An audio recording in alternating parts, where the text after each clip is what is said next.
Shalom Bapak Ibu Saudara-saudari yang dikasihi dan mengasihi Tuhan. Kita bersyukur hari ini Tuhan boleh memberkati kita. Mari sebelum kita membaca merenungkan firman Tuhan, kita berdoa. Tuhan, terima kasih. Kami bersyukur hari ini Engkau boleh memberkati kami. Kami boleh ada sebagaimana kami ada, semua karena berkat dan kemurahan-Mu. Sebentar kami akan membaca merenungkan firman-Mu, berfirmanlah dan biarlah kami mengerti apa yang menjadi isi hati-Mu bagi kami. Kami berdoa di dalam nama Tuhan Yesus Kristus, haleluya, amin.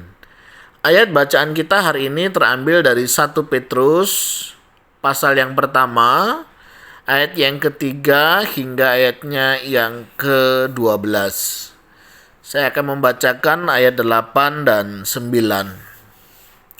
Sekalipun kamu belum pernah melihat Dia, namun kamu mengasihinya. Kamu percaya kepada Dia. Sekalipun kamu sekarang tidak melihatnya, kamu bergembira karena sukacita yang mulia dan yang tidak terkatakan, karena kamu telah mencapai tujuan imanmu, yaitu keselamatan jiwamu. Amin. Demikianlah firman Tuhan. Mari kita merenungkannya. Bapak Ibu Saudara, kalau kita membaca di dalam perikop ini berbicara tentang pengharapan, iman, dan kasih. Nah, ini sesuatu yang menarik ya di dalam kekristenan begitu ya. Kemarin saya sudah menyampaikan bagaimana Allah itu memilih kita, ya. Sehingga sebagai orang-orang yang dipilih, kita diharapkan untuk taat kepadanya. Nah, selanjutnya dalam perikop ini kita juga diingatkan ketika Allah memilih kita, begitu ya, kita juga diberikan pengharapan yang pasti, iman yang pasti, dan kasih yang pasti. Pengharapan begitu ya. Kita diberikan satu pengharapan akan kehidupan di dalam Kristus, ya.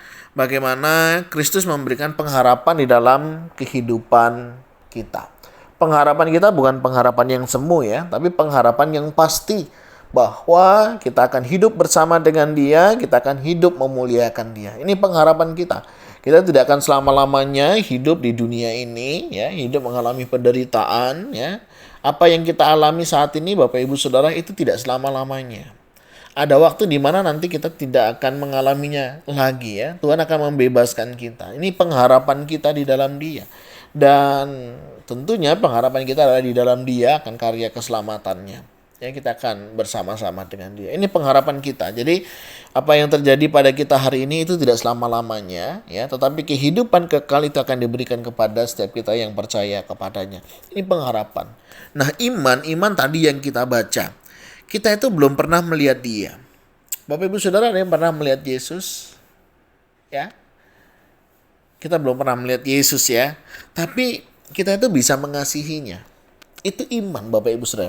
Bapak Ibu belum pernah lihat Yesus, tapi Bapak Ibu bisa mengasihi Dia. Ini sesuatu hal yang luar biasa. Ini satu hal yang istimewa. Kita bisa percaya kepada Dia sekalipun ya kita tidak pernah melihatnya. Kita bergembira karena sukacita yang mulia dan yang tidak terkatakan. Ini satu pengharapan iman yang luar biasa ya. Pengharapan tadi, sekarang iman begitu ya.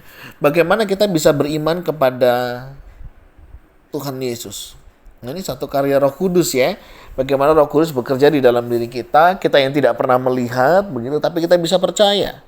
Kita yang tidak pernah melihat, tapi kita bisa bersukacita di dalam Dia. Ini nggak bisa dijelaskan memang dengan kata-kata ya, tetapi kita bisa merasakannya di dalam kehidupan kita. Nah, inilah iman kita Bapak Ibu Saudara ya. Kita nggak pernah lihat kan, tapi kita bisa percaya, kita berserah dan menyerahkan seluruh kehidupan kita kepadanya. Dan ini memang tidak bisa dimiliki oleh semua orang.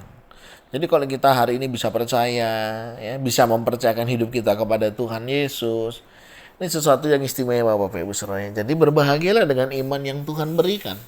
Ya, mari kita tetap bersukacita di dalamnya sekalipun kita tidak melihat ya. Tapi kalau kita pikir-pikir begitu, iya juga ya. Kita ini nggak pernah ketemu, nggak pernah lihat, tapi kita bisa percaya. Ini satu hal yang istimewa. Ini anugerah ya yang Tuhan berikan kepada setiap kita. Ya, kita bisa mempercayakan seluruh hidup kita loh. Karena kita tahu Dia adalah Allah kita. Ya. Dia menciptakan langit dan bumi yang memelihara setiap karya ciptaannya. Dan ini iman. Ya. Jadi iman itu sesuatu yang memang bisa kita rasakan ya, dan bisa kita jelaskan. Jadi bukan hanya sekedar percaya kosong, tidak, tetapi sesuatu yang kita bisa nyatakan. Nah, tadi ada pengharapan, iman, dan kasih. Dan kasih ini yang menolong kita untuk kita tetap mau hidup melakukan apa yang menjadi kehendaknya ya.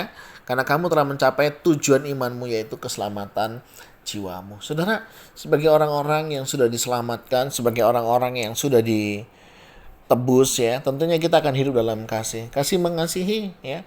Kasih kepada Tuhan udah pasti.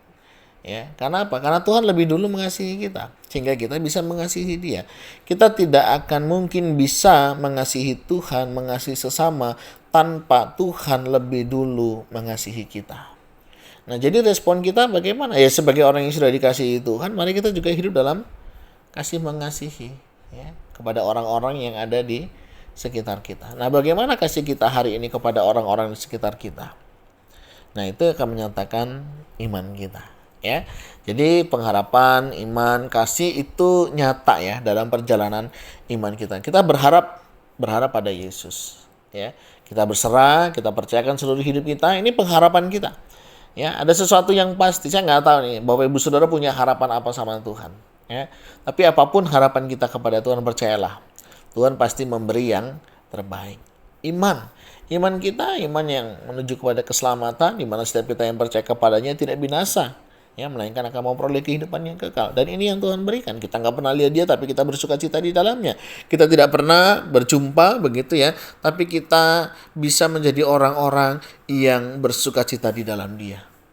Ini menjadi iman pengharapan kita. Nah, kasih kita, mari sebagai pribadi-pribadi yang sudah dikasihi oleh Allah, mari kita juga menyatakan kasih kita kepada orang-orang yang ada di sekitar kita, sehingga mereka juga merasakan kasih Tuhan di dalam hidupnya.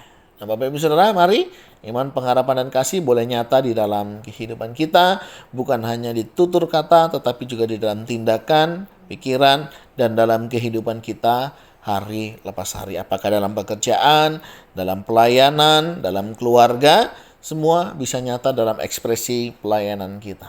Ya, ekspresi pekerjaan kita, ekspresi dalam kehidupan rumah tangga kita. Iman, pengharapan, dan kasih itu boleh nyata dan boleh dirasakan.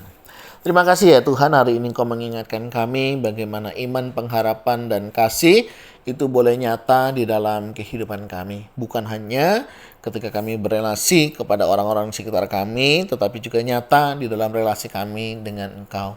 Demikian juga relasi kami dengan Engkau tentang iman, pengharapan, dan kasih juga boleh nyata di dalam kehidupan kami hari lepas hari, sehingga kami juga boleh menyatakannya dan orang juga boleh menyaksikannya, dan nama Tuhanlah yang dimuliakannya. Tuhan, terima kasih. Ini doa seru kami. Ajar-ajari kami untuk kami senantiasa berharap hanya padamu dan tetap beriman teguh di dalam Engkau, dan kami boleh menyatakan kasih-Mu dan nama-Mu lah yang dimuliakan. Terima kasih Tuhan, ini doa seru kami yang naikkan di dalam nama Tuhan Yesus Kristus. Haleluya. Amin. Bapak Ibu Saudara, demikianlah renungan kita hari ini. Kiranya iman, pengharapan, dan kasih boleh senantiasa nyata di dalam kehidupan kita. Shalom.